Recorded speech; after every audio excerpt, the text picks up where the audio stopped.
Kakak, om, tante, opa, oma.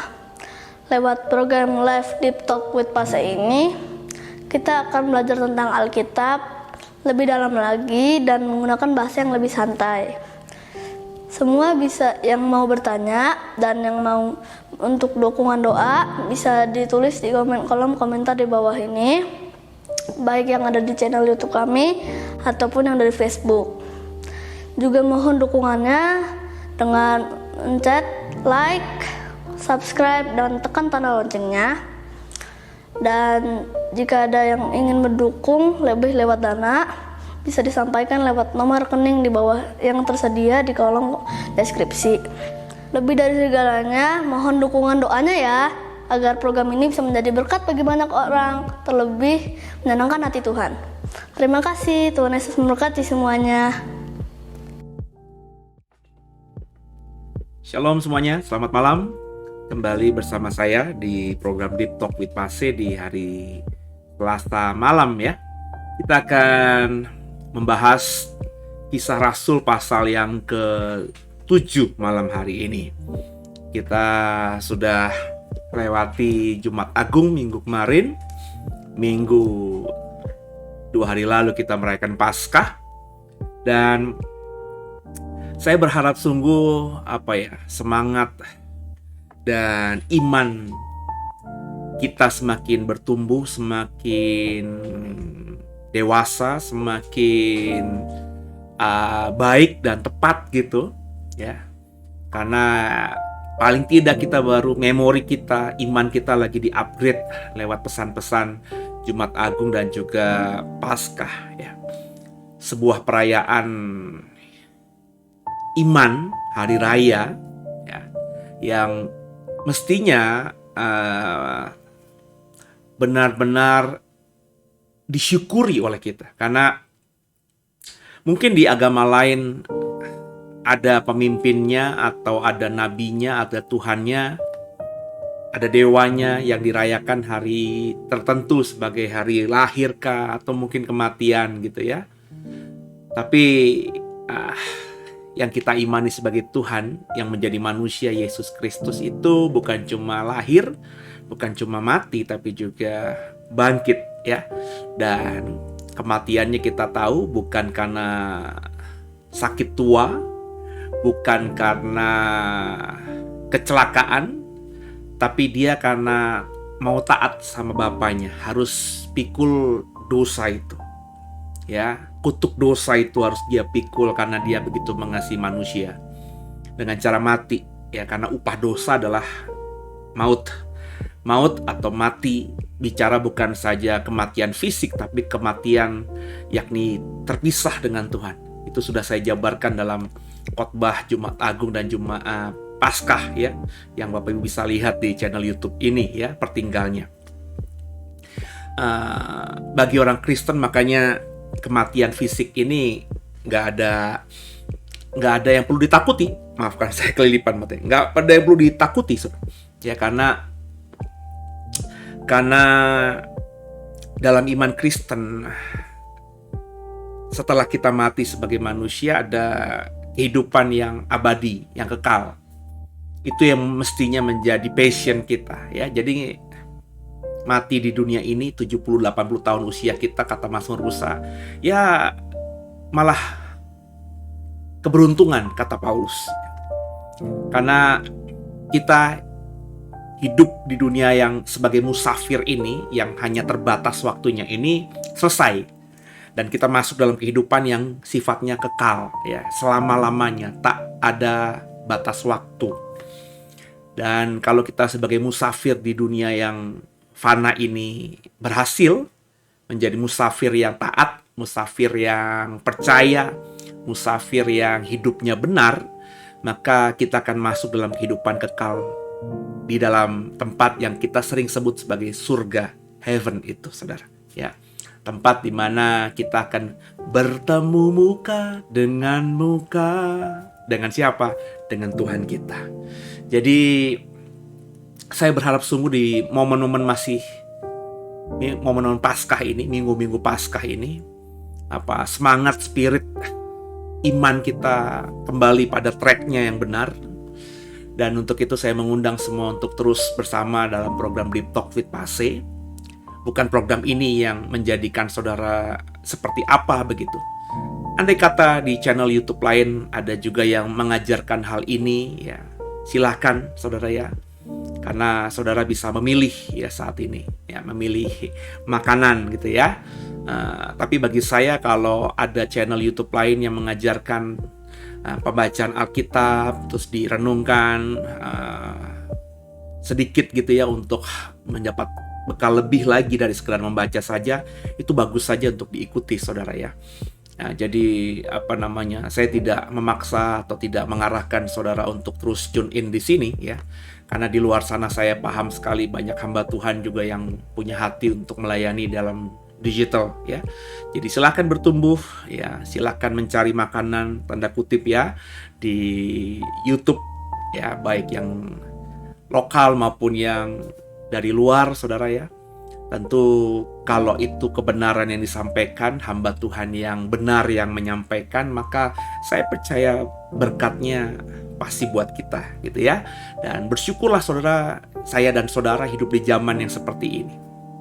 Saya juga bersyukur sekali ya. Saya apalagi kan sudah terbatas lah gitu ya. Minggu itu tidak bisa beribadah secara fisik di gereja lain atau mendengarkan hamba Tuhan lain, karena saya punya tanggung jawab juga untuk beribadah dan memimpin ibadah di gereja yang Tuhan percayakan untuk saya gembalakan kan. Tapi dengan YouTube ini hari-hari saya, apalagi pandemi gini ya, saya membatasi diri untuk keluar ya, tidak keluar. Sepanjang setahun ini paling saya hanya 1-2 gereja saja yang saya datang, saudara. Bukan karena memilih-milih, tapi karena memang ada poin yang dimintakan ke saya lebih gitu ya. Kalau sekedar maafkan khotbah biasa saja hari Minggu biasa, saya coba kurangi. Tapi karena kalau ada Pak minta dong sharing ini khusus ya, materi khusus, nah itu yang membuat saya akhirnya tertantang. Dan juga juga ada request khususnya, itu saya pertimbangkan. Dan dalam setahun pandemi ini paling 1, 2, 3 kali saja, nggak sampai 5 jari saya keluar ya saudara ya. Selebihnya saya lebih fokus ke dalam, terlebih membesarkan atau coba membangun pelayanan digital ini ya. Meskipun dampaknya belum seperti yang saya harapkan, tapi saya sudah memulainya, belajar untuk memulainya ya. Saya percaya ada waktunya nanti channel ini akan semakin jadi berkat bagi banyak orang.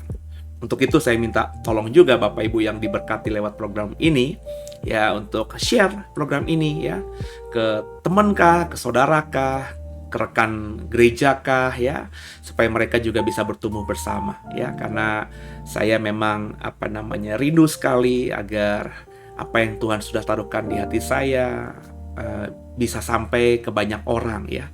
Tentu dari lewat YouTube ini sampai ke saudara. Ada beberapa saudara yang tadinya nggak kenal saya jadi kenal gitu kan. Dan saya berharap juga itu bisa dibagikan lagi kepada yang lainnya, supaya ada efek domino gitu. Semakin lama program ini semakin dikenal banyak orang, diikuti oleh banyak orang Kristen. Dan siapa tahu ya, ada orang Kristen yang masih sangat kedagingan gitu ya, yang akhirnya bertobat. Atau tidak tertutup kemungkinan ada orang yang belum beriman kepada Tuhan Yesus gitu ya, akhirnya bisa juga kenal Tuhan lewat program ini ya.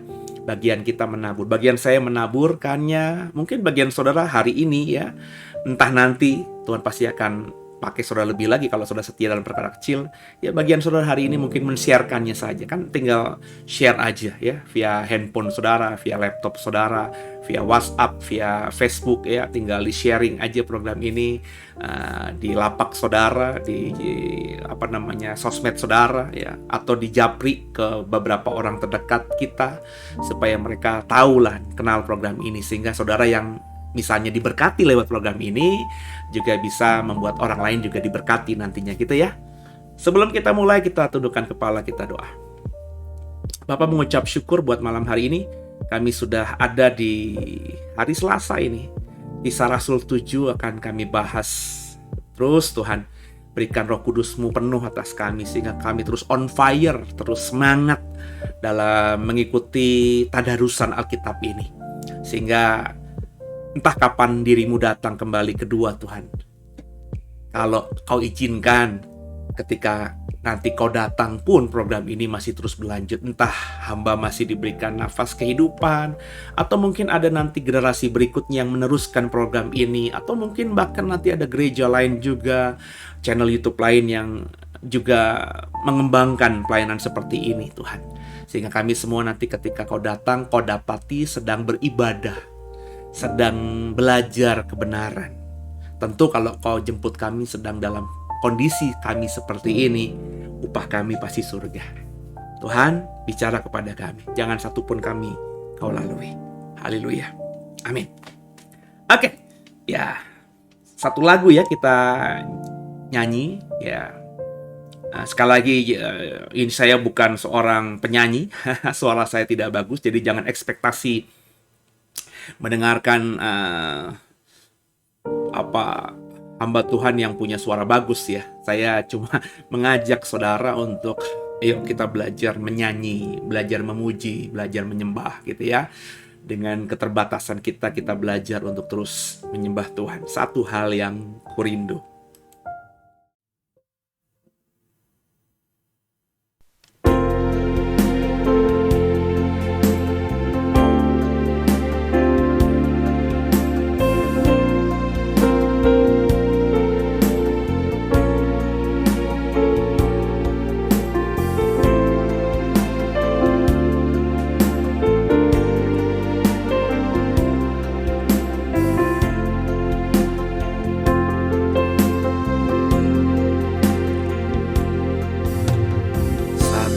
Hal yang kurindu, berdiam di dalam rumah-Mu. Satu hal yang ku pinta, menikmati bait-Mu Tuhan. Lebih baik satu hari di pelataran-Mu daripada 1000 hari di tempat lain.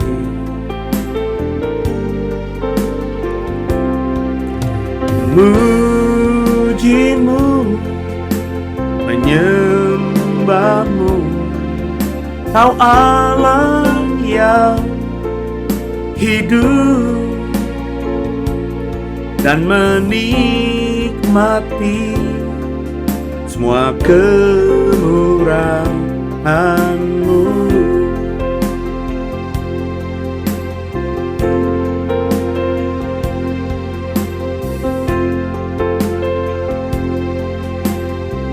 Mari kita nyanyikan. Satu hal yang kurindukan, ya Tuhan, berdiam di dalam rumah-Mu. Satu hal yang ku pinta, menikmati bait-Mu Tuhan lebih baik. Satu hari di pelataranmu daripada 1000 hari di tempat lain. Amin. Memujimu, menyembahmu, Kau Allah yang hidup, dan menikmati semua kemurahan-Mu.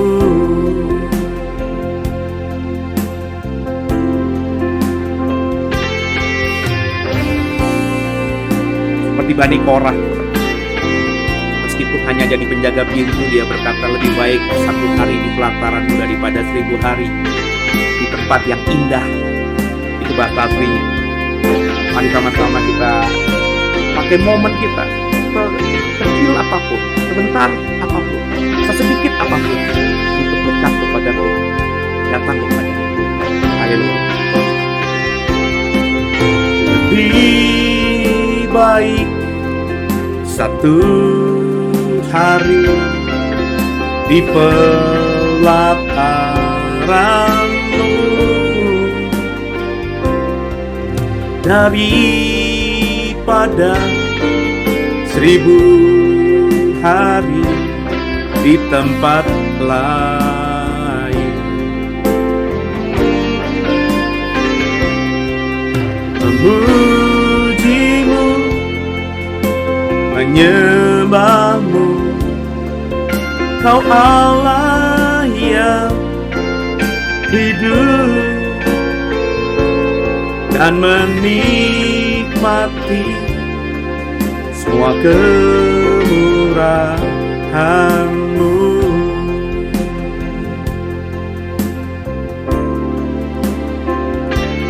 Dan menikmati semua kemurahan-Mu.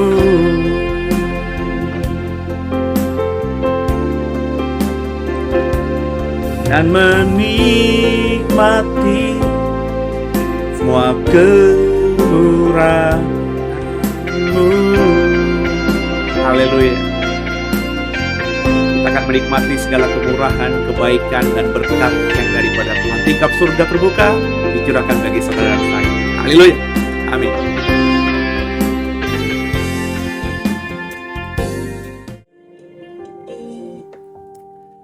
Ya, kita sudah menyembah Tuhan, kita sudah menyanyi.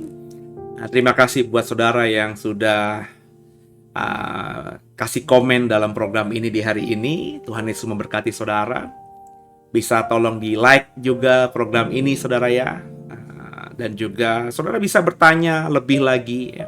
Ada nomor WhatsApp yang selalu ada ditayangkan berganti-gantian dengan sosial media kami ya. Di bawah gambar saya atau video saya tuh ada sekarang lagi Instagram ya, nanti ada Facebook ya, biasanya ada nomor WhatsApp juga saudara. Saudara bisa hubungi itu semuanya untuk bertanya ya. Kalau tidak mau di kolom komen ya, misalnya mau langsung bertanya kepada saya secara pribadi ya, tentang apapun juga, terutama tentang pertanyaan-pertanyaan yang saudara bisa temukan ketika membaca bersama saya ayat-ayatnya. Saya pasti akan jawab. Tentu kalau via WhatsApp saya akan jawabnya besoknya gitu ya, dalam program besok harinya gitu ya. Nah, di sebelah kanan layar saudara ada apa namanya, ada flyer STT ya. Bapak Ibu, saya kembali mengundang ya, kami kerjasama dengan STT Sangkakala milik Sinode JKI. Kami bernaung dalam Sinode JKI untuk buka kelas S1 STH ya. Ini angkatan ketiga ya. Kita sudah punya angkatan pertama dan angkatan kedua, semuanya via online ya. Nanti wisudanya pun online, skripsinya pun online ya. Saudara, kelas ketiga ini kelas terakhir ya, kelas terakhir yang kami buat di The Way ini ya. Karena kami punya MOU dengan STT Sangkakala Salatiga 5 tahun ya. Karena ini sudah angkatan ketiga, mestinya ya ini yang terakhir yang kami buat ya. Dan saya tidak berniat untuk memperpanjang MOU-nya karena memang goal awalnya untuk memperlengkapi para leaders di Due ya. Dan semuanya sudah saya ajak untuk join. Dan sudah sampai angkatan ketiga, ya angkatan kedua, angkatan ketiga ini saya buka untuk umum, terutama buat hamba-hamba Tuhan yang perintisan di daerah-daerah. Jadi Bapak Ibu yang punya saudara, punya rekan, punya kenalan, punya teman yang mengembalakan sebuah gereja, ya besar kecil, itu nggak penting bagi saya. Yang penting sudah mengembalakan.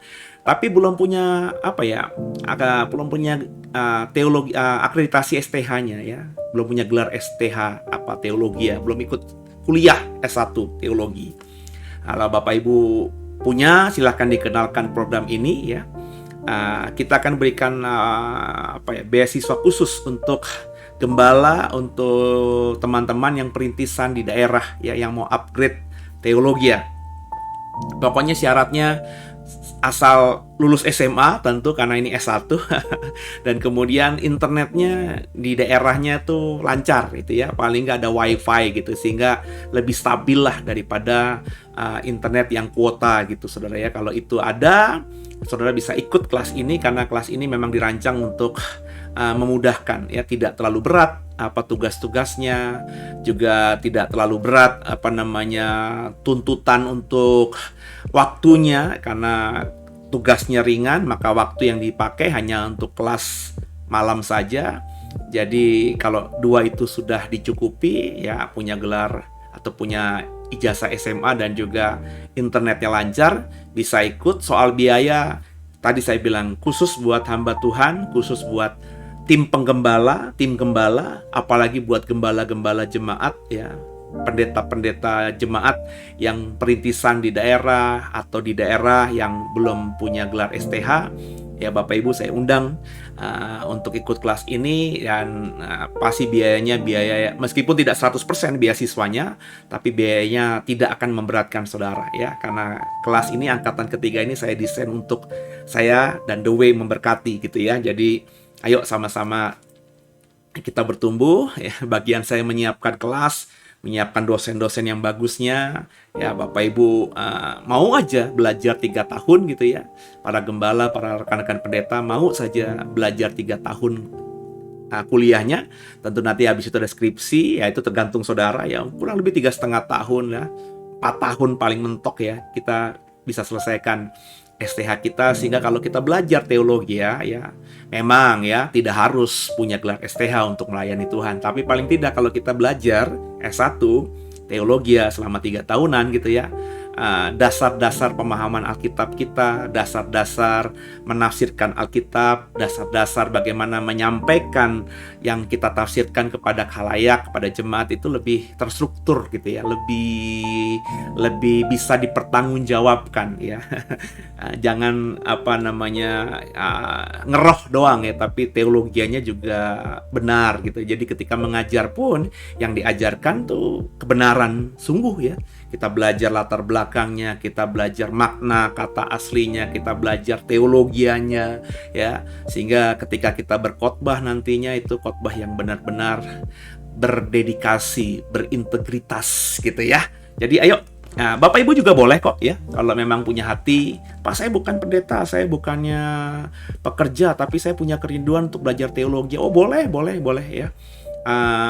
Asal tadi ya komitmen gitu ya untuk ikut kelas ini ya, karena saya sih rindunya saya memfasilitasi rekan-rekan yang memang mau ya, bukan mau setengah-setengah tapi mau sungguh-sungguh belajar gitu ya.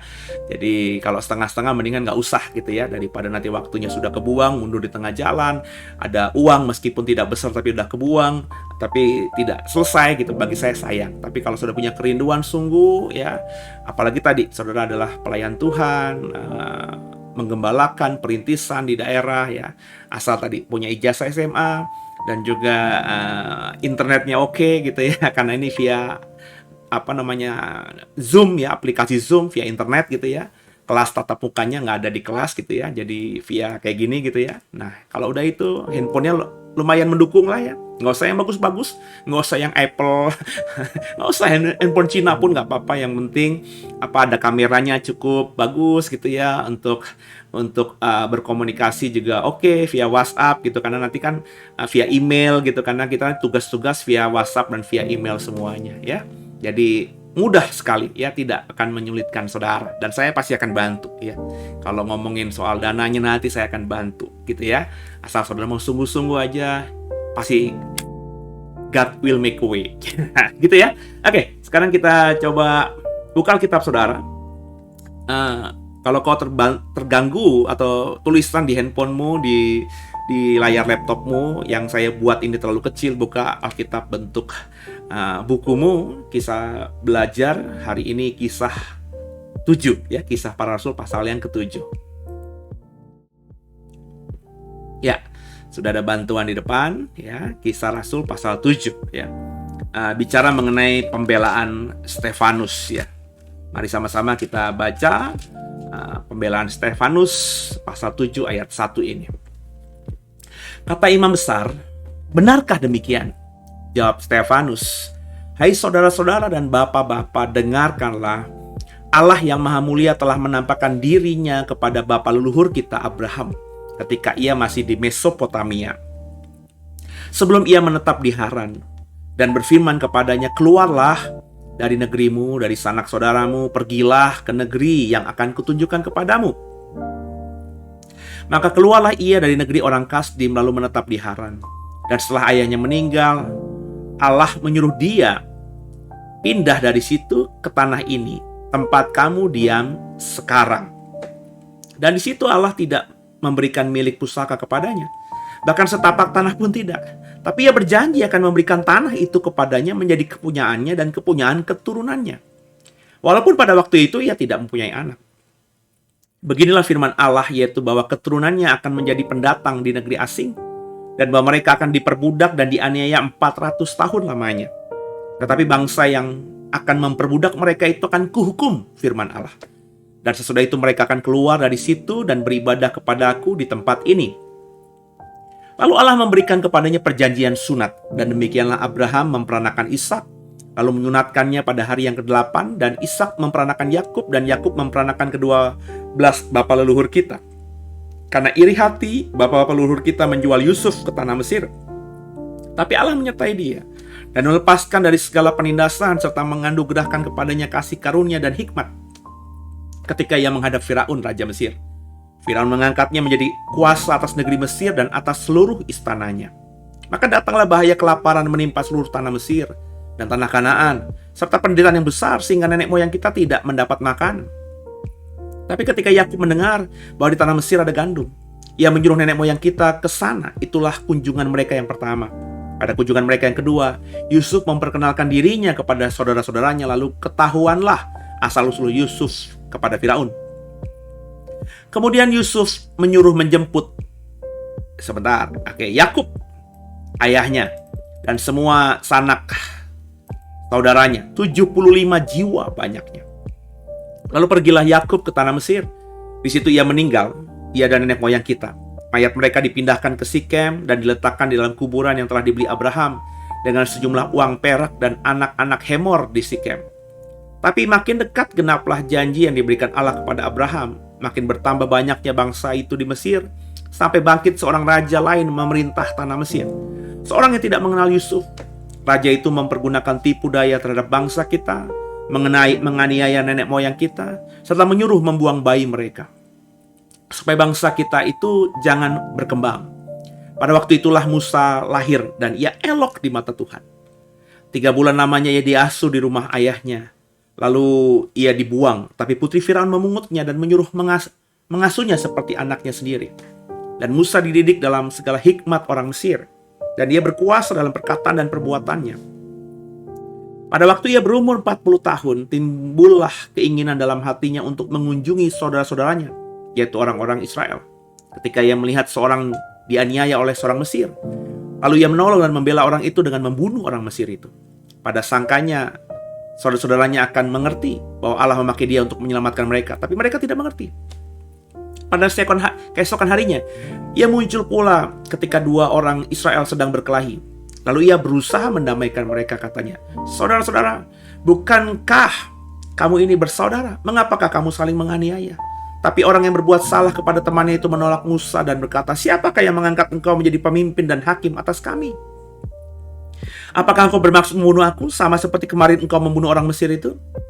Mendengar perkataan itu, larilah Musa dan hidup sebagai pendatang di tanah Midian. Di situ ia memperanakan dua orang anak laki-laki. Dan sudah 40 tahun tampaklah kepadanya seorang malaikat di padang gurun Sinai, di dalam nyala api yang keluar dari semak duri.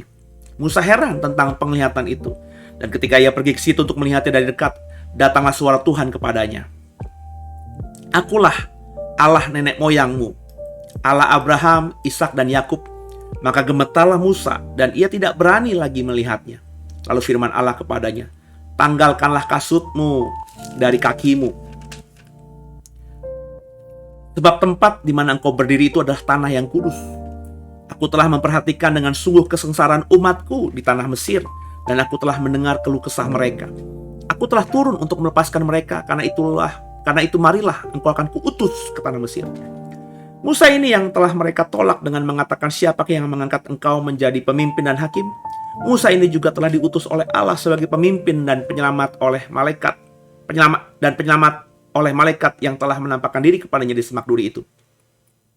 Dialah yang membawa mereka keluar dengan mengadakan mujizat-mujizat dan tanda-tanda di tanah Mesir, di Laut Merah, di padang gurun 40 tahun lamanya. Musa ini pula lah yang berkata kepada orang Israel, "Seorang nabi seperti aku ini akan dibangkitkan Allah bagimu dari antara saudara-saudaramu." Musa inilah yang menjadi pengantara dalam sidang jemaah di padang gurun, di antara malaikat yang berfirman kepadanya di gunung Sinai dan nenek moyang kita. Dan dialah yang menerima firman-firman yang hidup untuk menyampaikannya kepada kamu. Tapi nenek moyang kita tidak mau taat kepadanya. Malahan mereka menolaknya. Dalam hati mereka ingin kembali ke tanah Mesir.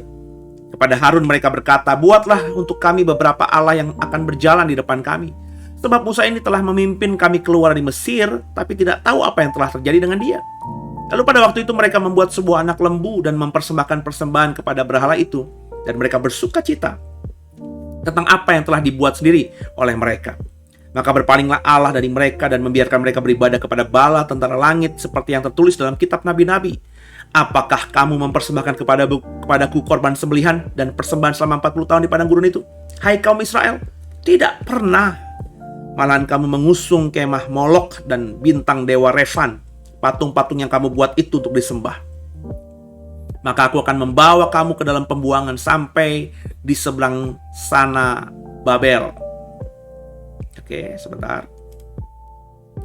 Kemah ada pada nenek moyang kita di padang gurun, seperti yang diperintahkan Allah kepada Musa untuk membuat contoh yang telah dilihatnya.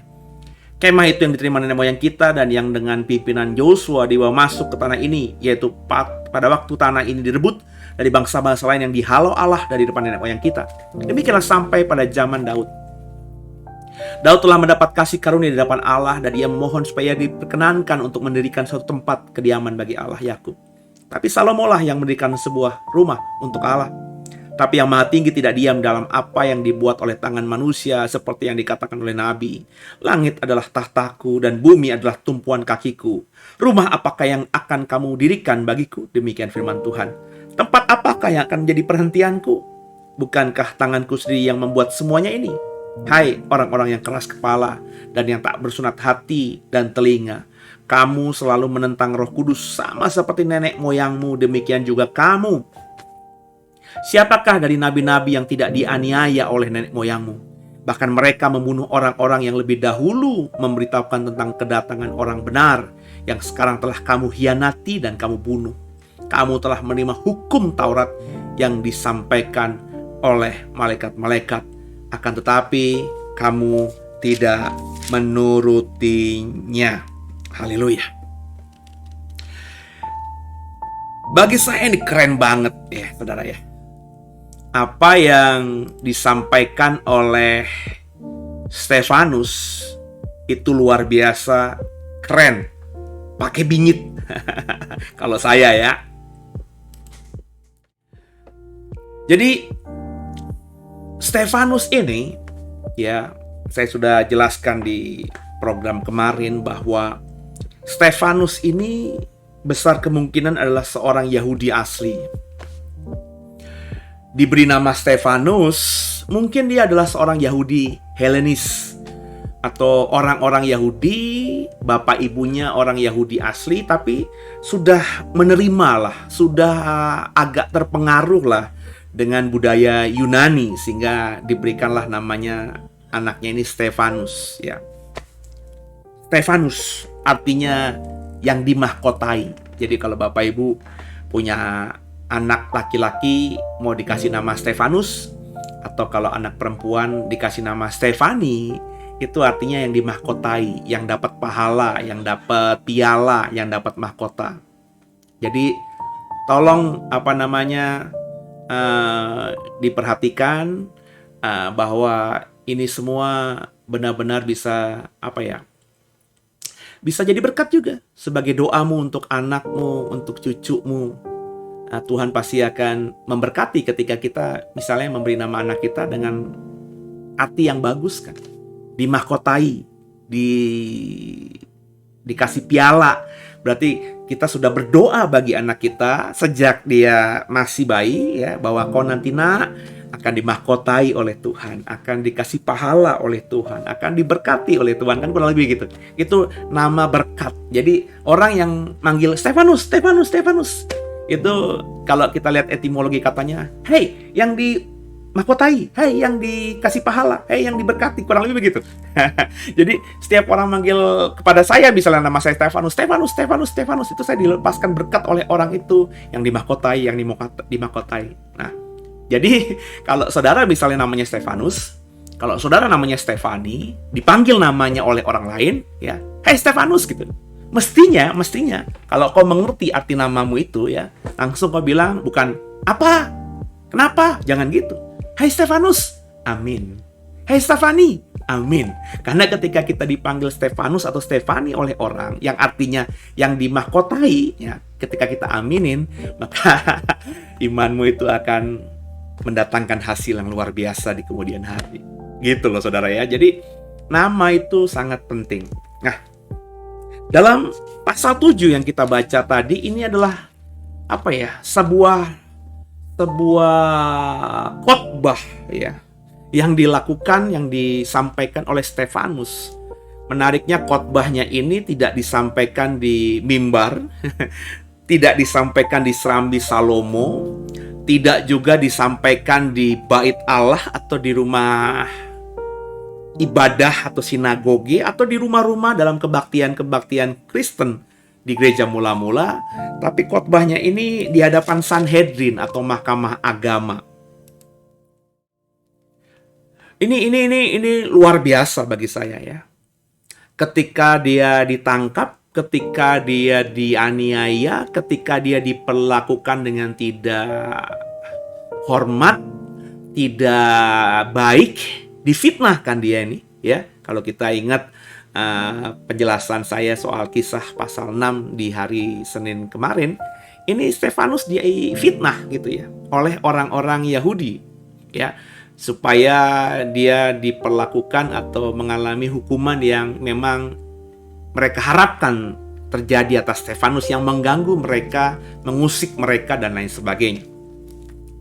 Nah, ketika dalam mahkamah agama inilah Stefanus seperti layaknya Rasul Petrus yang ketika kita membaca Kisah pasal 2, Kisah pasal 3, ya, ditangkap dan juga berusaha untuk diadili oleh orang-orang Yahudi, bukannya membela diri tapi malah berkhotbah gitu, menyampaikan perkataan-perkataan yang Roh Kudus taruhkan di hatinya. Saya berani percaya, saudara, ya, Stefanus ketika bicara soal pembelaan Stefanus di pasal 7 ini bukan cuma kepintaran dia yang dikatakan, bukan saja apa yang ada di otak dia semata yang dikatakan, tapi dia ini memang dituntun oleh Roh Kudus untuk untuk menyampaikan, ya, apa yang Roh Kudus taruhkan di hati.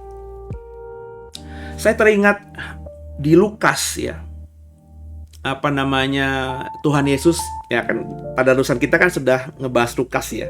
Terus baru sampai hari ini pasal 7 Kisah Rasul. Lukas dan Kisah Rasul kan yang nulis sama, yakni tabib Lukas. Jadi ada kesinambungan. Kalau kau masih ingat pembahasan kita bulan yang lalu dalam Injil Lukas.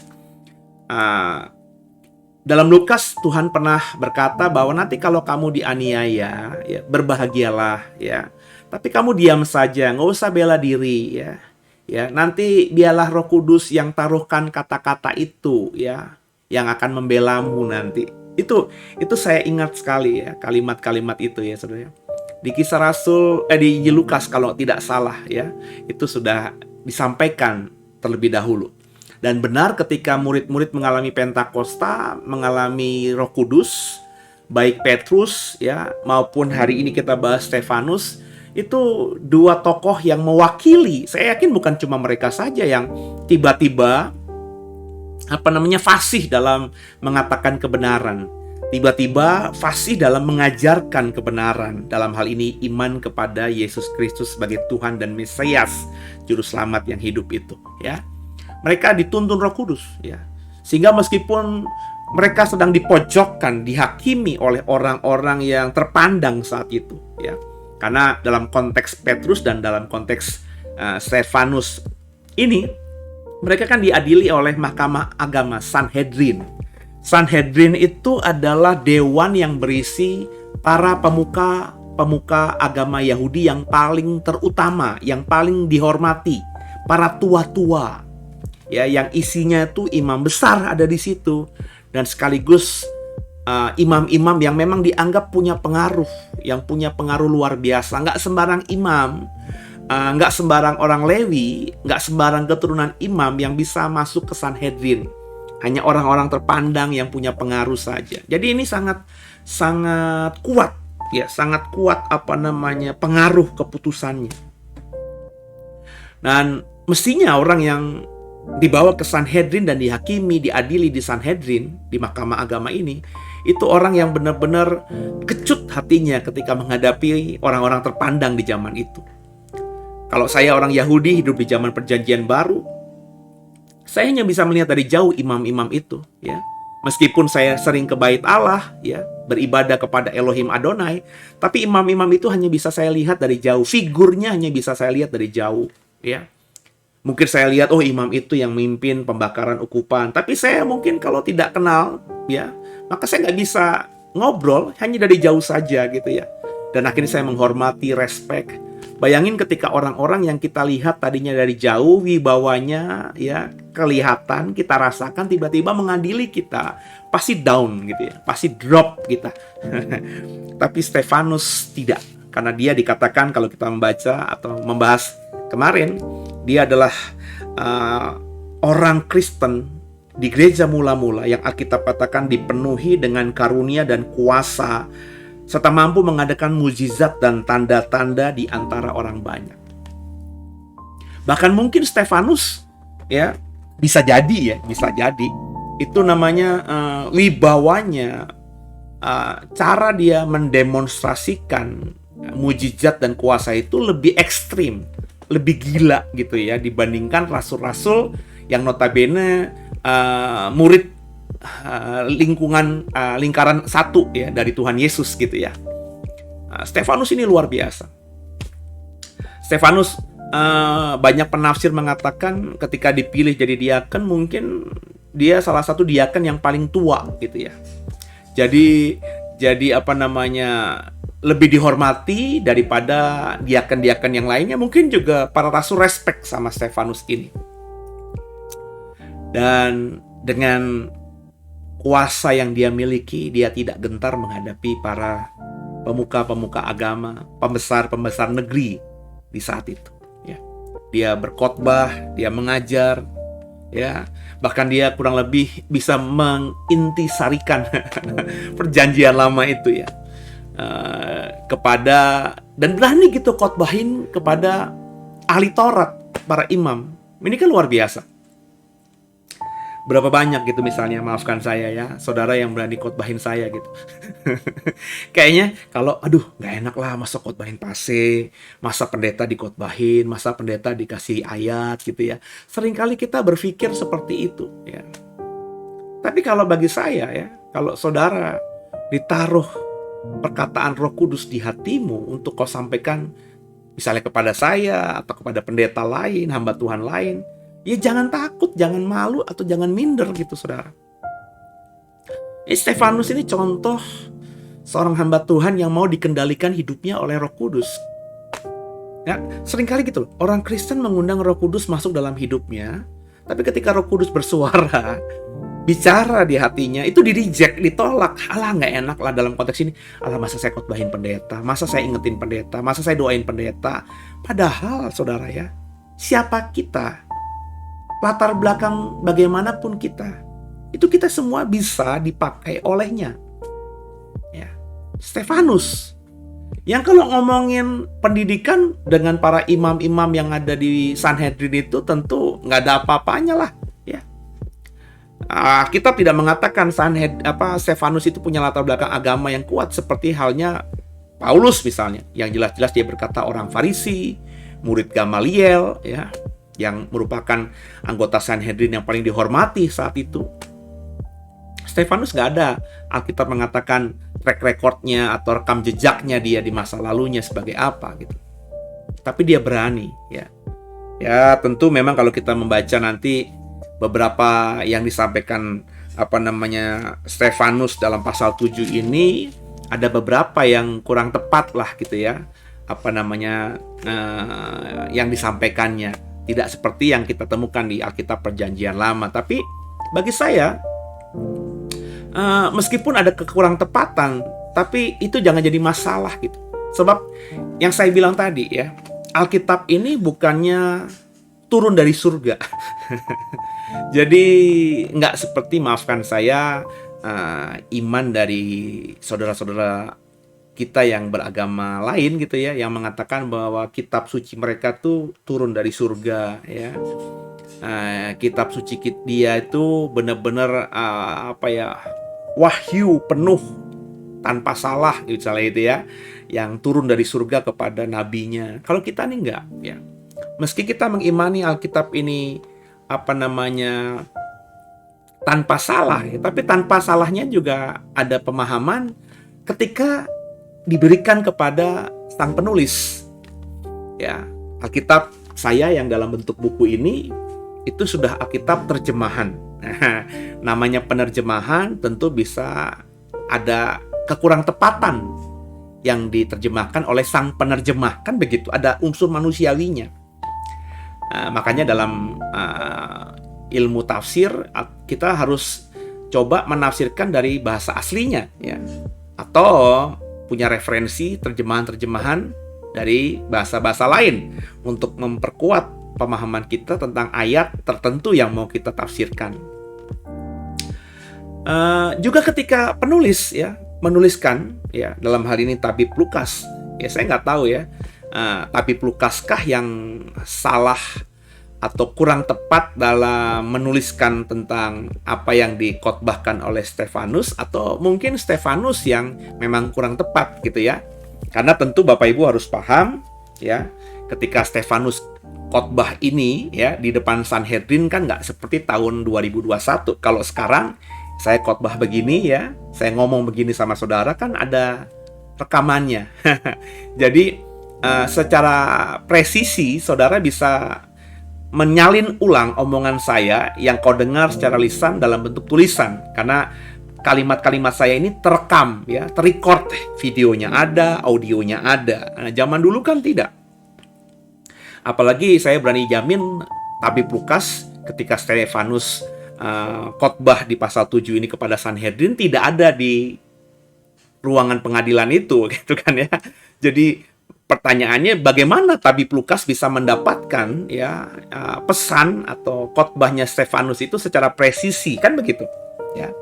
Jadi tentu mungkin dari mulut ke mulut, dari orang yang mendengarkan secara langsung apa yang dikhotbahkan Stefanus. Mungkin ada murid-murid Tuhan Yesus yang bisa masuk dalam pengadilan itu, atau mungkin ada salah satu anggota dari Sanhedrin yang kemudian bertobat atau jadi kenalan atau jadi sahabat dari para rasul di kemudian hari dan menceritakannya sampailah ke telinganya si Lukas. Kita nggak tahu, saudara. Jadi kalau ada kekurang tepatan ya masuk akal, tapi inti dari khotbahnya Stefanus itu tidak keluar jauh dari kebenaran ya. Paling hanya beberapa poin saja ya. Nanti kapan-kapan kita coba dalami lagi soal hal ini ya. Jadi bagi saya tidak terlalu prinsip ya, karena Alkitab kita tadi saya bilang ya, itu bukan jrep dari surga. Ya, kalau jrep dari surga ya tanpa salah benar-benar dia. Ya, meskipun kalau mau jujur ya banyak juga kesalahan dari beberapa yang saya pelajari dari kitab-kitab suci agama lain. Di antara surat yang satu dengan surat yang lainnya itu bertolak belakang begitu. Kalau dari surga mestinya nggak bertolak belakang gitu ya. Tapi kalau dari surga bertolak belakang, apalagi yang ditulis oleh manusia. Dan Alkitab kita ini ditulis oleh manusia yang diberikan ilham, diilhami, diurapi ya oleh Roh Kudus yang menuntunnya untuk menuliskan apa yang Roh Kudus taruhkan di pikiran dan hatinya. Tapi kan ada unsur manusiawinya juga. Kayak saya kalau khotbah gitu ya, atau hamba-hamba Tuhan lain kalau khotbah, tentu sangat meyakini. Saya sangat meyakini hamba Tuhan lain juga ketika berkhotbah pasti sangat meyakini bahwa apa yang disampaikannya itu ya sudah digumuli. Roh Kudus yang bantu untuk pertajam, Roh Kudus yang bantu mulut lidahnya untuk menyampaikan. Tapi tetap kan ada unsur manusiawinya ya. Saya kalau habis khotbah terus kan di live streaming tuh ya, di channel YouTube dan juga di Facebook. Biasanya tuh sore-sore kalau udah pulang dari pelayanan, di antara waktu istirahat saya habis mandi sampai menuju makan malam misalnya begitu ya, sekitar jam 5, jam 6 begitu ya. Saya biasa dengar lagi tuh khotbah saya tuh ya, yang saya khotbahkan baru beberapa jam sebelumnya di hari Minggu siang atau hari Minggu pagi gitu. Itu kadang-kadang juga saya bilang, wah kok gue ngomong begini ya? Wah kok kurang pas ya? Ada slip tongue, ada slip kepleset lidah gitu ya, sehingga kurang tepat gitu ya. Nah kalau begitu kan ya, kalau orang motongnya di situ ya kan ada aja tuh kalau tiba-tiba orang iseng gitu ya, hanya diperhatikan salah saya di situnya saja, maka orang tentu, apalagi kalau di cut begitu rupa ya, videonya dipotong begitu rupa, terus di share ke banyak orang ya, tentu banyak orang pasti berkata, wah salah nih, ini pendeta nggak bener nih. Tapi bagi saya kalau kita lihat khotbah saya ya, makanya saya tidak ada khotbah saya yang saya cabut dari YouTube. Tidak pernah, selama ada The Way Rears channel YouTube kami hampir 7 tahun ini, tidak ada satupun video khotbah saya yang direkam ataupun yang live streaming yang saya tarik gitu, atau saya cabut gitu ya. Tidak ada. Kenapa? Karena bagi saya kalaupun ada slip tongue, ada kesalahan ya tidak fatal ya. Ya mestinya kalau didengarkan utuh dari awal sampai habis, itu tidak akan membuat orang tersesat lah begitu ya. Namanya slip tongue, salah lidah gitu ya, atau salah menyebutkan ayat ya. Kadang-kadang itu sering terucap juga ya. Ngomongin Yohanes pasal 4 jadi pasal 6 gitu ya. Namanya manusiawi kan. Tapi sebenarnya yang disampaikan ya isi Yohanes pasal 4 ya. Cuma salahnya penyebutan aja 4 menjadi 6 begitu kan. Dan apakah kemudian berikut bisa disampaikan juga, bisa dibuktikan juga kalau begitu saya sedang tidak dikuasai Roh Kudus dan juga sedang dirasuk setan? Kan nggak juga gitu ya. Jadi ada unsur manusiawinya. Jadi bagi saya, saudara, ini yang sering banyak ditakuti oleh orang. Aduh Pak, saya takut untuk berkhotbah, saya takut untuk menyampaikan kebenaran firman Tuhan, karena saya tidak punya bekal apa-apa, saya tidak sekolah, STT dan lain sebagainya. Nah ini yang selalu menjadi alasan. Sebab dengarkan saya gitu ya, orang yang sudah belajar saja, bahkan yang sudah S3-nya ada 3 ya, ada DTH, ada Demin misalnya, doktor teologi, doktor ministry, atau doktor apalagi yang ngomongin Alkitab semuanya, itu namanya manusiawi ya. Namanya manusiawi, slip tongue atau salah lidah itu.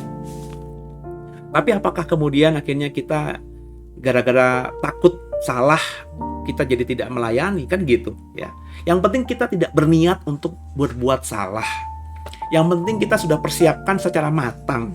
Yang penting kita sudah minta doa dengan sungguh Roh Kudus agar tolong kita. Nah, kalau semua itu udah kita susun khotbahnya matang, kita sudah bawa dalam doa, berharap sungguh Roh Kudus yang berikan iluminasi. Kita bahkan doa, Tuhan sembunyikan saya di balik salib Tuhan, sehingga dalam pelayanan biarlah Tuhan yang terlihat, bukan saya. Kita sudah lakukan itu semua, tapi masih slip tongue, masih salah ucap, masih ada yang salah kutip. Ya, mau gimana? Namanya juga manusiawi. Nah, kalau tiba-tiba saya tahu itu, dan saya cuma bilang sama Tuhan, sorry ya, minta maaf. Kalau ini kelalaian daging, ini faktor emosi, faktor daging, ampuni. Supaya besok tidak terulang. Bukan berarti saya langsung mundur, saya nggak sempurna, ya. Terus besok-besok disuruh khotbah nggak berani, jangan gitu, ya. Berani aja dulu, ya. Berani tentu dengan bekal-bekal tadi ya, persiapan matang, bekal teologi yang cukup lah, paling nggak tahulah isi yang kita mau khotbahkan itu ceritanya soal apa sih gitu. Dan zaman sekarang kan Bapak Ibu kan kalau mau sharing firman Tuhan kan, di PD-mu jangan takut. Misalnya kalau di dalam hatimu mau khotbah misalnya Lukas pasal 3 ya, tinggal sharing aja Luke chapter 3 ya. Kalau kau bisa bahasa Inggris itu masukin di YouTube, maka semua khotbah-khotbah hamba-hamba Tuhan di luar negeri sana yang diambil dari Lukas pasal 3 pasti akan muncul tuh. Tinggal kita dengarkan, siapa tahu kita diberkati. Nggak ada salahnya juga memakai khotbah mereka juga, tentu dengan bahasa kita ya. Tentu juga minta Roh Kudus juga, dan terlebih utama ya kita baca sendiri, minta tuntunan Roh Kudus. Nah, semua itu bisa kita rangkai ya, bisa kita pakai ya. Kan begitu, Saudara. Ya, Stefanus berani berkhotbah bahkan kepada imam besar ya, di hadapan imam besar loh ya. Imam besar tuh kayak paus lah gitu, Saudara. Coba di sini ada nggak orang Katolik yang berani khotbahin paus gitu, Saudara? Ya, terlalu besar, terlalu tinggi, imam besar gitu, Saudara ya. Tapi Stefanus luar biasa ya. Dan Alkitab katakan tadi, bahkan di kalimat-kalimat akhirnya dia mengkritik habis orang-orang Israel itu. Imam besar, imam-imam kepala, ahli Taurat yang sedang mengadili dia itu ya. Kamu tuh yang membunuh nabi-nabi. Nenek moyangmu tuh yang membunuh nabi-nabinya Tuhan. Kurang lebih begitu. Dan yang disampaikan Stefanus itu sebenarnya kalau bicara mengenai apa yang disampaikan Stefanus di pasal 7 ini soal bahwa Tuhan itu tidak statis di satu tempat. Karena salah satu konteksnya ya, Stefanus dianggap menghujat Tuhan ya. Yang diajarkan Musa itu bertahta di bait Allah. Ya, terus Stefanus pakai argumentasi tadi ya. Oh enggak. Zamannya Musa juga sejak Abraham bahkan ya. Tuhan berfirman kepada Abraham di Mesopotamia, di Haran gitu ya. Terus lewat pergumulan Yakub dan Ishak yang ada di Ishak dan Yakub yang ke Mesir gitu ya. Terus juga ada pergumulan soal Musa ya, yang dijumpai Tuhan di semak belukar ya. Kemudian juga akhirnya Musa bangun kemah suci ya. Kemudian Daud mau bangun bait Allah tapi nggak diizinkan, tapi Salomo yang membangunnya ya. Di sini Stefanus ingin mengatakan bahwa Tuhan itu nggak bisa dibatasi. Bahkan ketika mau dibangun bait Allah juga, siapa kamu mau bangun bait Allah untukku ya. Bukankah langit ada tumpuan kakiku, kata Tuhan tadi gitu kan. Dan semua yang ada ini bukankah buatanku. Ngapain, mana bisa kamu buat rumah buatku. Kurang lebih begitu kan. Nah, Stefanus ingin membuka pikiran orang-orang Yahudi ini bahwa Tuhan nggak mungkin cuma bertahta di tabut perjanjian, di ruang Maha Kudus, atau di bait Allahnya mereka. Dan di luar Tuhan tidak berdaya, kan begitu. Ya, iman Kristen sekarang ini, kita punya iman Tuhan ada di hati saya, bertahta di hati saya. Benar nggak? Nah, kalau bertahta di hati saya, berarti nggak bertahta dong di hati saudara. Tapi kan Tuhan bertahta, kita imani di hati kita masing-masing. Dia omnipresent, dia bisa hadir di mana saja. Dia bukan makhluk fisik ya, seperti kita yang terbatasi dimensi ruang dan waktu.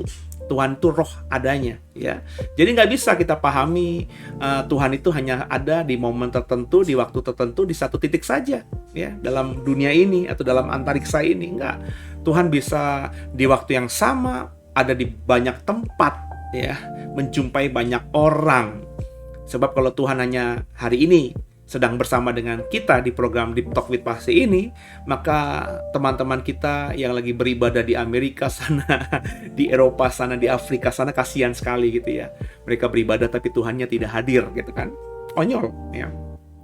Nah, Stefanus ingin membuka itu semuanya, dan itu benar-benar melukai hati para imam-imam yang ada di Sanhedrin itu. Dan kita tahu akhirnya bagaimana nasibnya. Nah, untuk tahu nasibnya, coba kita baca lagi apa yang ada di dalam Kisah Rasul pasal yang ke-7 ini ya. Coba kita baca perikopnya. Stefanus dibunuh, Saulus hadir. Coba kita geser dulu ya. Ayat 54 dan seterusnya. Bersama saya, 3-1 ya. Ketika anggota-anggota Mahkamah Agung itu mendengar semuanya itu, sangat tertusuk hati mereka. Maka mereka menyambutnya dengan gertakan gigi. Tapi Stefanus yang penuh dengan Roh Kudus menatap ke langit, lalu melihat kemuliaan Allah dan Yesus berdiri di sebelah kanan Allah. Lalu katanya, sungguh aku melihat langit terbuka dan anak manusia berdiri di sebelah kanan Allah. Maka berteriak-teriaklah mereka dan sambil menutup telinga serentak menyerbu dia. Mereka menyeret dia keluar kota, lalu melemparinya. Dan saksi-saksi meletakkan jubah mereka di depan kaki seorang muda yang bernama Saulus. Sedang mereka melemparinya, Stefanus berdoa, katanya, ya Tuhan Yesus, terimalah rohku. Sambil berlutut, ia berseru dengan suara nyaring, Tuhan, janganlah tanggungkan dosa ini kepada mereka. Dan dengan perkataan itu, meninggallah ia. Ini bagi saya kematian yang benar-benar keren. Stefanus adalah martir pertama yang dicatat Alkitab. Orang Kristen pertama yang mati karena imannya kepada Yesus yang dicatat Alkitab. Mungkin ada yang tidak dicatat Alkitab, saudara ya. Mungkin saja ada. Tapi karena kita ukurannya Alkitab, maka kita berani berkata Stefanuslah martir pertama itu. Dan kematiannya itu bisa mengikuti copy paste kematian Tuhan. Bapak Ibu yang ikuti ibadah kita Jumat Agung, salah satu 7 perkataan salib, perkataan terakhir Tuhan Yesus di atas kayu salib adalah, Bapa, ampuni mereka sebab mereka tidak tahu apa yang mereka perbuat bagiku. Ya. Kemudian, ya Tuhan, terimalah rohku. Ya Bapa, terimalah rohku. Semuanya perkataan Tuhan Yesus. 2 dari 7 perkataan terakhir Tuhan Yesus di atas kayu salib yang semuanya di copy paste. Dua-dua ini secara tepat dilakukan oleh Stefanus, dan setelah dia mengucapkan 2 kalimat yang diucapkan Tuhan Yesus di atas kayu salib, matilah dia. Luar biasa nggak? Dan yang menariknya kalau kita membaca ayat 54 dan seterusnya tadi, sebelum mati, ya, Stefanus melihat ke atas dan dia bilang, sungguh aku melihat langit terbuka dan anak manusia berdiri di sebelah kanan Allah. Dia lagi ngomong begitu, dia lagi posisinya sedang diadili. Khotbahnya dia sedang menghancurkan dan melukai hati para imam. Kalau kita baca ayat 54 kan, ketika anggota-anggota Mahkamah Agama itu mendengar semuanya itu, mendengar apa? Mendengar apa yang dikhotbahkan tadi, yang ada ayat 1 sampai ayat 53 tadi, yang sudah kita bahas tadi barusan, ya. Mereka tuh tertusuk hati mereka, terluka hati mereka. Kurang ajar nih orang ya. Siapa dia ngajarin kita? Siapa dia khotbahin kita? Ya, bilang kita lah, nenek moyang kita lah yang bunuh nabi-nabi, bla bla bla bla bla gitu. Tertusuk hati mereka, terluka hati mereka. Lagi terluka gitu, mereka lagi bingung mau ngapain. Keputusan apa nih yang aku mau ambil? Ya, kalau Stefanus kita, mungkin Stefanus habis ngomong gitu, maafin ya, aku nggak sengaja ngomong gitu. Mungkin gitu ya, supaya membuat hati mereka yang panas itu menjadi dingin lagi. Ini enggak. Stefanus dengan penuh Roh Kudus menatap ke langit, dan dengan Roh Kudus yang ada penuh dalam dirinya, dia bisa melihat langit terbuka. Mestinya kalau dia melihat, dia diam aja gitu ya, nggak usah ngomong gitu ya. Tapi Stefanus, tadi orang kalau sudah dipenuhi kuasa Roh Kudus, ya, dipenuhi oleh Roh Kudus, maka dia bisa tidak memikirkan perkara-perkara yang di bawah lagi. Hidup mati di dunia itu gak penting bagi dia. Yang penting melakukan kehendak Bapa dan menyenangkan hati Bapa. Itu yang dilakukan Stefanus. Dia melihat, bukan dia diam. Kalau dia diam, mungkin Stefanus gak akan dirajam batu. Ya, mungkin dihukum, tapi belum tentu hukuman mati. Bisa jadi hukuman cambuk, dirajam, disesah gitu ya, di penjara. Mungkin itu ya.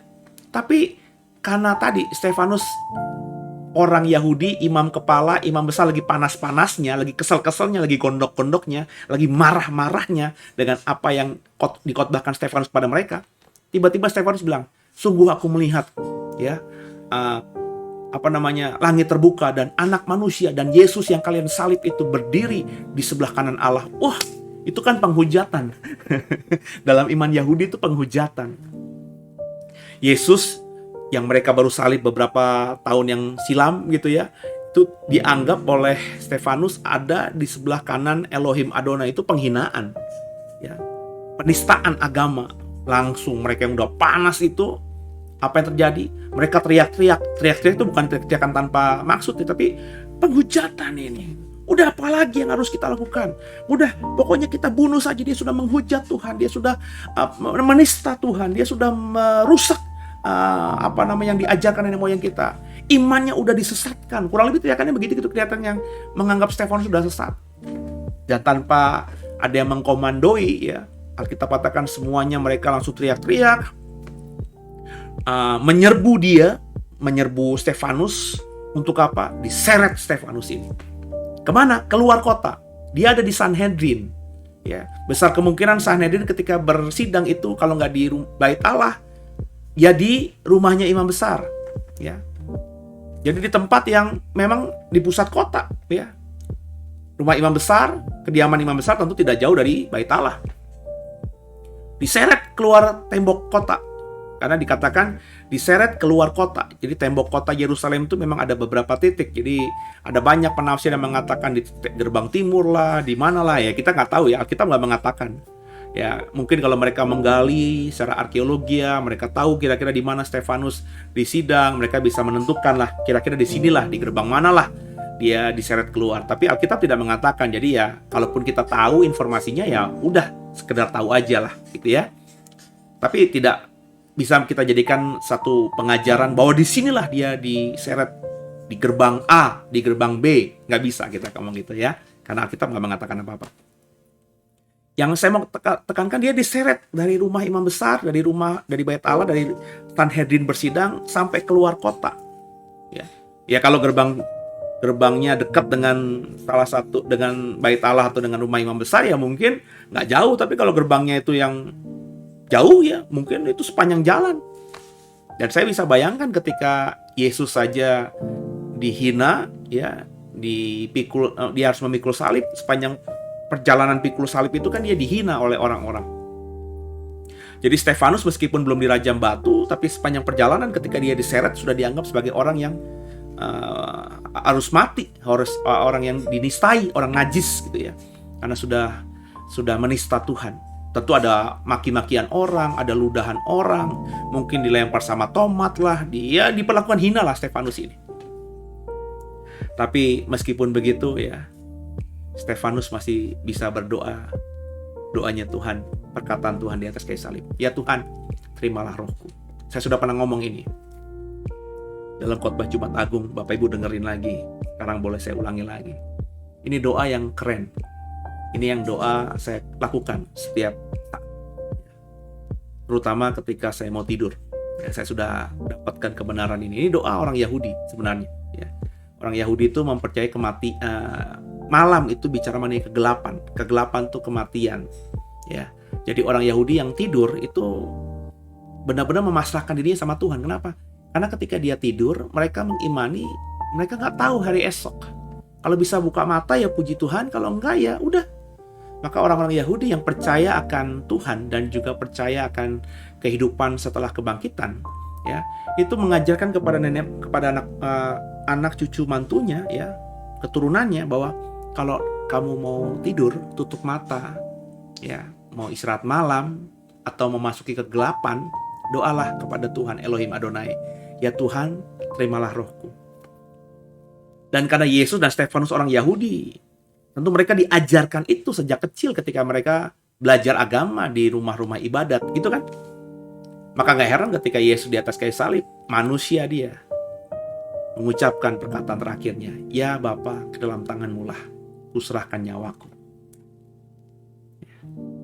Stefanus yang juga diajarkan sejak kecil bagaimana sebagai orang Yahudi kalau mau berdoa ketika memasuki kegelapan atau malam atau kematian, akhirnya memakai itu karena diajarkan, terekam itu di otak mereka. Cuma dimodif karena dia sudah beriman kepada Yesus. Dia nggak berdoa, "Ya Elohim Adonai, ke dalam tangan-Mu lah kuserahkan hidupku." Tapi dia modif dengan iman barunya, dengan bantuan Roh Kudus yang menguasai dia. "Ya Tuhan Yesus. Ya Tuhan Yesus." Kurios yang digunakan di dalam kalimat ini tentu kurios yang berarti Tuhan, bukan Tuan. Karena dalam titik ini, ketika Stefanus mengucapkan ini, Stefanus pasti sudah mengimani Yesus itu bukan manusia biasa, tapi Tuhan yang menjadi manusia, mati di atas kayu salib, bangkit di hari ketiga, naik di hari ke-40 ke surga. Itu sudah terjadi di beberapa tahun yang lalu. Disaksikan oleh banyak orang, termasuk mungkin Stefanus menjadi salah satu dari murid Tuhan Yesus, yang ketika akhirnya zaman gereja, diangkatlah menjadi salah satu dari diaken yang 7 orang itu. Dia berkata, "Ya Tuhan Yesus," dengan iman yang sungguh, "terimalah roh." Dan bahkan sebelum dia mati, Bapak Ibu, dirajam itu kan bukan sekali timpuk batu mati. Ya, orang-orang dikatakan semua meletakkan jubah mereka supaya ngelemparin batu ke Stefanus lebih enak. Kalau pakai jubah kan agak terbatas ya, kalau jubahnya longgar. Kalau jubahnya sempit gimana? Maka mereka taruh jubah itu di bawah kaki seorang muda yang namanya Saulus. Yang mungkin saat itu disuruh megangin tuh, jagain jubah-jubah mereka. Mungkin salah satu anak muda yang menjadi provokator juga. Ya, anak muda yang punya nama lah dalam agama Yahudi, sehingga ketika Stefanus dirajam batu, Paulus ada di situ. Saat itu namanya masih Saulus ya. Dan orang-orang Yahudi ketika mau merajam Stefanus, naruh jubahnya di bawah kaki Saulus untuk menjaganya. Mempercayakan itu, jubah itu mahal loh Bapak Ibu.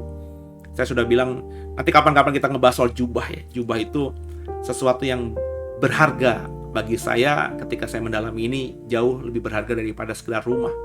Ya, jubah itu harus dimiliki setiap orang, kaya dan miskin. Nah, jubah itu taruh di Stefanus supaya mereka dengan mudahnya merajam di depan Saulus, di kaki Saulus, supaya mereka dengan mudahnya merajam Stefanus dengan batu. Kali ditimpuk oleh satu orang, pasti nggak langsung mati. Dan orang semua yang ada di situ, orang Yahudi yang menganggap dirinya orang beragama, itu wajib untuk merajam orang yang dianggap menista Tuhan dalam hukum Yahudi. Bayang, aduh, saya nggak tahu berapa batu yang melukai mata, robek kepala, membuat badan ini jadi lebam dan mungkin robek,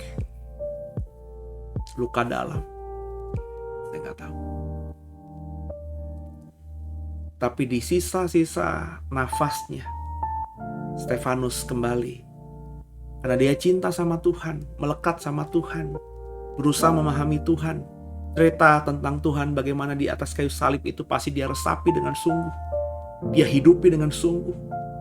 Akhirnya dia bisa memanifestasikan lewat hidupnya. Seperti gurunya, seperti tuannya, seperti Tuhannya mengajarkan doa Bapa kami. Seperti Tuhannya mengampuni musuh-musuhnya di atas kayu salib. Stefanus dengan nafas yang tersengal-sengal, di detik-detik terakhir dia mati. Dia masih berkata, tercatat loh, berarti omongannya ini bukan hanya lirih, tapi dia berusaha teriak.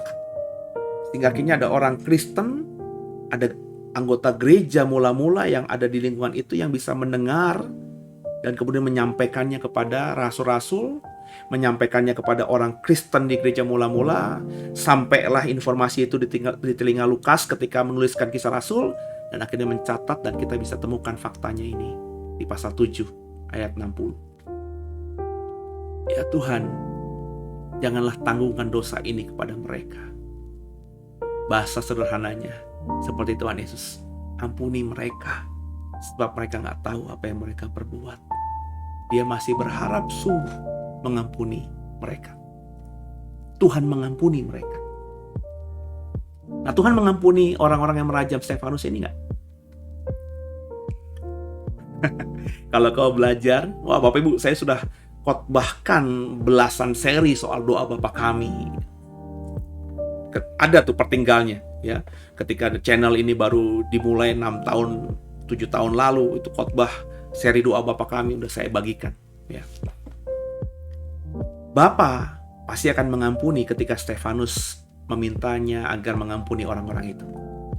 Tapi ketika orang-orang itu tidak mengampuni Stefanus, maka di dalam Matius 7 yang bicara mengenai doa Bapa Kami, jika kamu tidak mengampuni orang lain, tidak mengampuni dosa orang lain, maka Bapamu di surga juga tidak akan mengampunimu.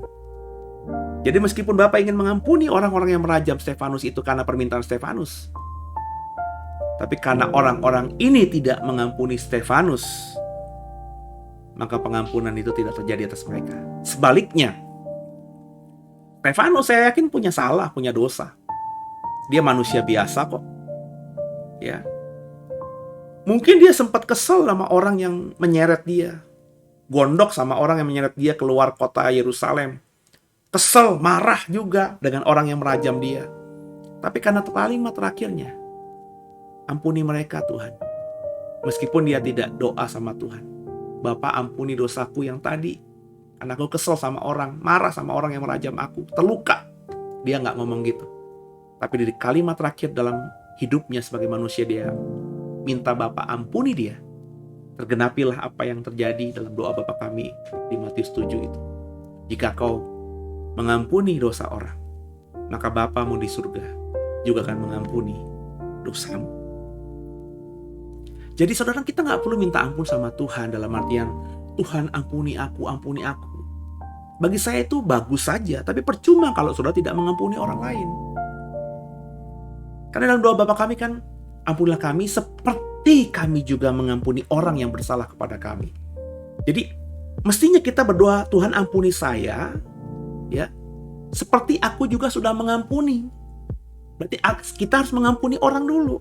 Jadi kalau kita orangnya pendendam, sakit hati ya, terluka, terus nggak bisa mengampuni orang, kita hidupnya seperti itu sepanjang jadi Kristen, percuma lu doa minta ampun sama Tuhan. Pengampunan yang diberikan Tuhan di atas kayu salib atas kita pun jadi nggak berlaku atas kita karena kita tidak mengampuni orang lain. Tapi kalau kita nggak minta ampun sama Tuhan, ya, tapi kita mengampuni orang lain, kita terus mengampuni orang yang melukai hati kita, maka darah Yesus itu akan mengampunimu, akan menyucikanmu. Jadi penting kita sebagai orang Kristen mengampuni orang. Siapa di sini, di malam hari ini, di Selasa malam ini, yang masih ada akar pahit, masih ada sakit hati, masih ada dendam dengan seseorang di masa lalumu? Begitu keselnya kita sehingga kita tuh pengen marah aja kalau ngebaca atau dengar nama itu. Bertobat segera. Kau dengar program ini dengan kasus seperti itu, ini anugerah. Kau masih diberikan kesempatan oleh Tuhan untuk mengampuni orang itu. Maka nanti sebentar bersama saya kita doa ya. Kau lepaskan pengampunan atas orang itu, sehingga setelah program ini kau mengampuni orang itu, maka dosamu, meskipun apapun yang disebut merah seperti kermizika, ya, akan Tuhan buat putih seperti salju.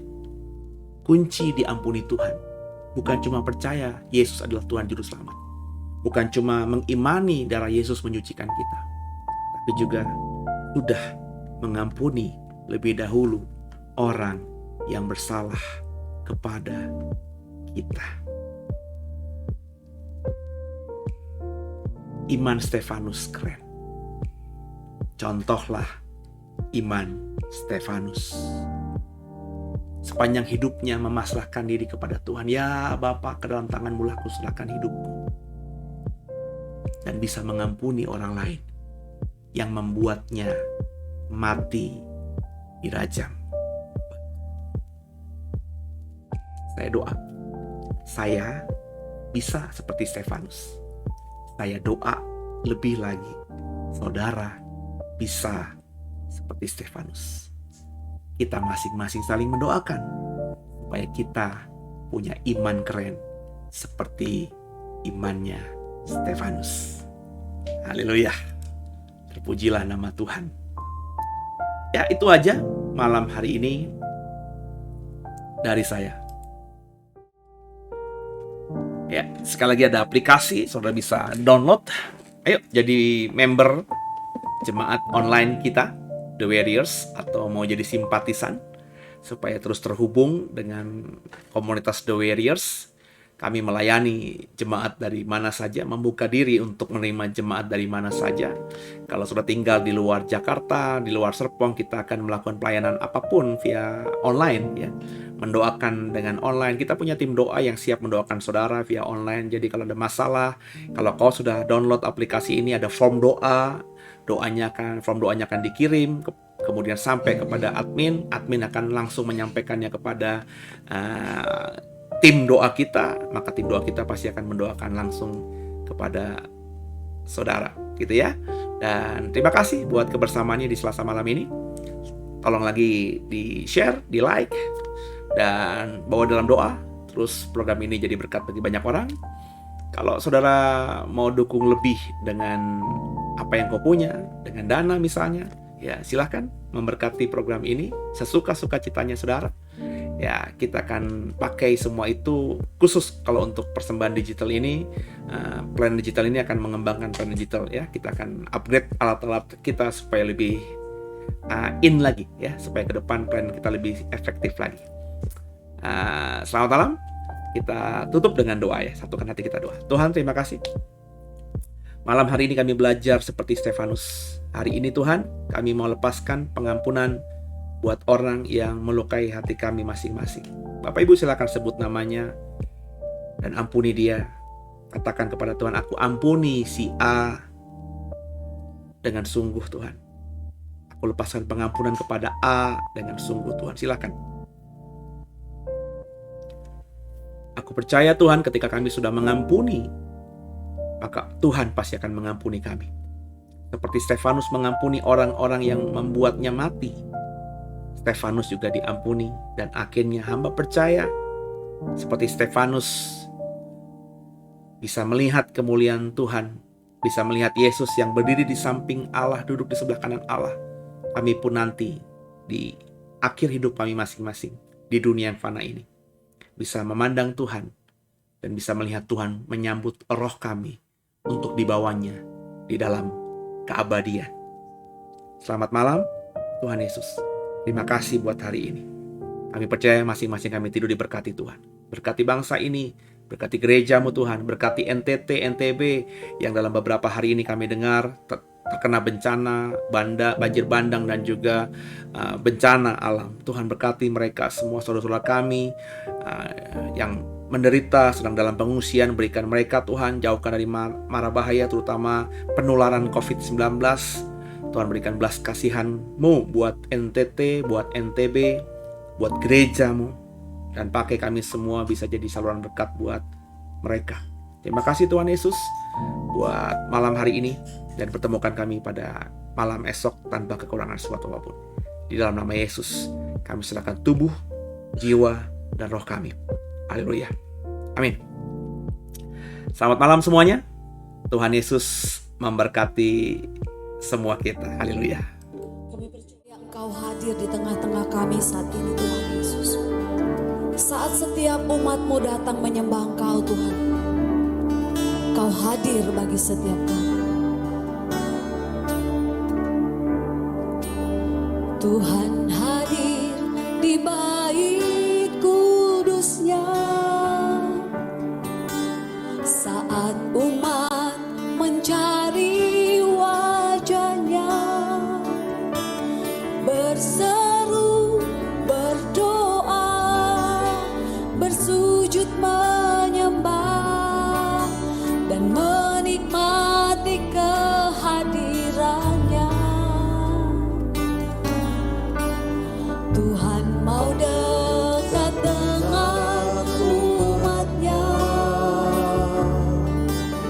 yang datang